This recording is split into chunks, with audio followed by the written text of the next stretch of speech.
knowledge, so much knowledge everywhere, especially for the type of people that claim to misunderstand feminism. I think it's a bit deliberate, but I might be wrong. I think men and people in general know what feminism is about. I think feminism is feared, not misunderstood. It is feared because it calls for a shift in power, a disruption of the status quo. Same as other power structures like white supremacy, racism, those who benefit from these structures do not want things to change because empowerment means they must relinquish part of their power, some of their power, make society more equal. God forbid. Needless to say, as my friend Tuweni said, as a feminist, I refuse to offer free labor to make people, especially men, understand feminism. It is not my job. As Audre Lorde wrote in one of her books called Sister Outsider, women of today are still being called upon to stretch across the gap of male ignorance and to educate men as to our existence and our needs. This is an odd and primary tool of all oppressors to keep the oppressed occupied with the master's concerns. So I will not do it. As per the title of my talk, yes, I'm angry. The first Google definition of anger is a strong feeling of annoyance, displeasure, hostility. Many times I find this definition lacking, inadequate in describing how I feel. Yes. So I call upon those who constantly call feminists angry to do better. And call feminists, find a more fitting word, a stronger word to describe us. It is also very interesting to me that people are angry at feminists for being angry and not at the oppression that makes us angry. My feminism, and here I'm talking about black feminism, is all the rage. And we need all the rage. Feminism gives us women a common language for thinking about how the patriarchy and sexism work together basically to fuck shit up for everyone. Anger, the rage, is a powerful source of energy for serving progress and change. And to address the men in the room, including my friend Billy, my talk has what people call male bashing. Just another distraction, in my opinion, to the real problems that women face. Because last time I checked, none of the men died of male bashing.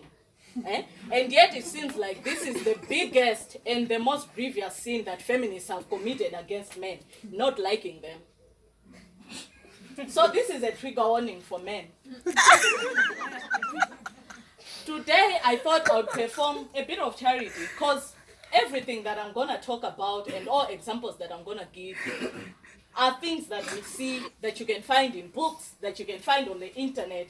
But there's an insistence that we must dispel feminism myths and we must continue to help people to understand. So I'll grant you that, Egisa, today and discuss feminism, although it can be found in books and in listening to women and listening to understand and not to counter-argue what we are telling you our experiences are. Yes. From our early socialization, we are taught about virtue and to be prepared for marriage, as some previous speakers have already mentioned. Well, men are taught how to want and get, to speak up, to be served, to desire, to take, and to decide things on their own. I'm 30 right now. I turned 30 in January. And I can't begin to tell you the number of people that think this is tragic, that I'm not married. Society wants women to be understood, to be moderate. We can be full human beings. Society cannot deal with our liminal complexity. For example, it's either you are married with children or you're not. God forbid you decide to have a child outside marriage. Then everybody has something to say about you. In marriages, women still take up the brunt of childcare. I've heard so many stories of women giving up their careers and their opportunities to travel outside because of children. For men, this is not even a consideration. Society judges women even who put careers first. Questions like, "Ubita school mwana kalandani?" Abambo. Abambo ake. They are laced with trying to guilt-trip women and to remind them that their place is at home, apparently. And also, women being overly thankful and grateful for fathers taking care of children. And the language is, "He's babysitting today." Can you babysit your own child? You cannot. Women, in terms of our social fabric, they're expected to arrive first at funerals to make sure everything has been cooked. Women are expected to sit in the sun on the floor as men come in and sit on the best chairs. Under a tent. Right. Why? I'm angry. Also, when I look at the political spectrum of Malawi as it stands now, so many great women's stories keep getting erased. Do you know of the secretaries who made major contributions to the freedom struggle? The women who mobilized? Pulowa Muchire. Where are their stories? Where are their holidays? Where do we celebrate them? I'd like to ask the audience, have you heard of Victoria Auko? How many people have heard of Victoria Auko in this audience except for Tendai, my friend? How many of you have heard of her?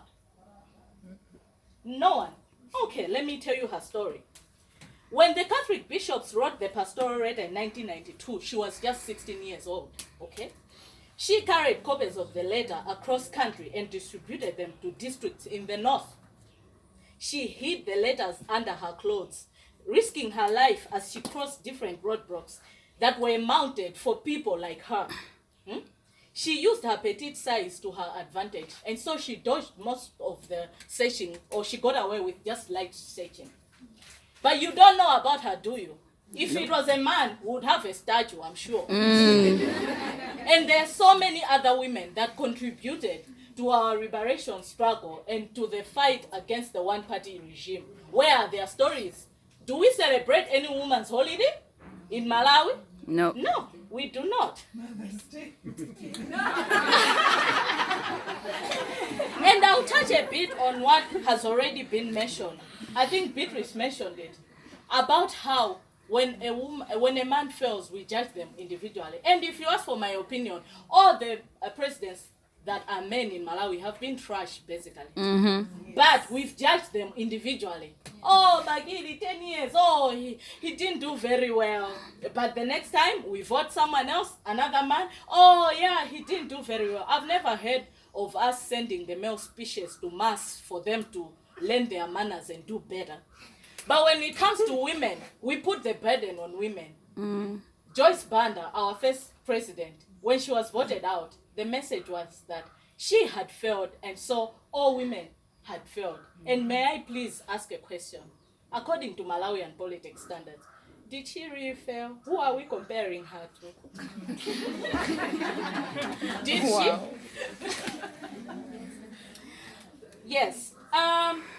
Violence against women in politics has a different sort of uniqueness.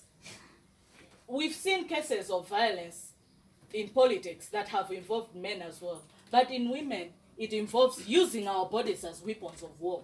Because as someone, I think Jessica mentioned, that we've been socialized to think our bodies are shameful. If you are naked, you should be ashamed. So that is what they use to shame us. The recent case of political violence, a woman was stripped off. She was stripped. Why was she stripped? Because nakedness demeans us. It is supposed to demean us, which is why people were falling over themselves to arrest Beatrice when she carried a placard that said, "My pussy, my pride." Because that is supposed to be used by men to demean women, and they did not like that we took back our power. And following that incident, a historic thing happened in Malawi. Women across all party divides came together to give a press conference in March to say, we say no to violence. But guess what the media gave us? The centering of a man. I will not even waste my time to talk about what they did. But the story the historic moment was lost in